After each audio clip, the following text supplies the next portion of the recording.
Hello and welcome to the Talking Shit podcast review of Logan.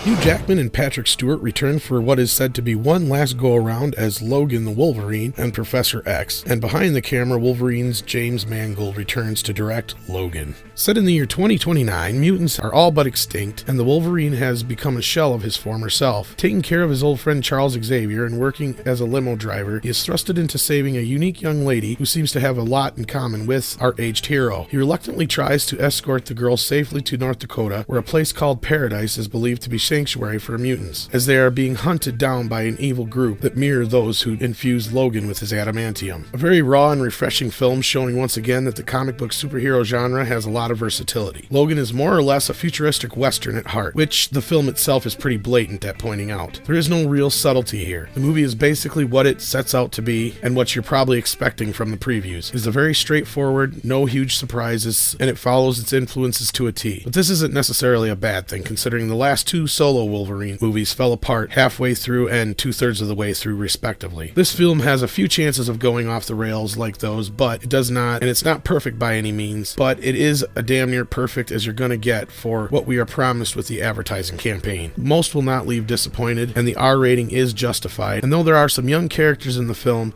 this film is not meant for younger viewers. The first word is fuck, and it doesn't stop from there.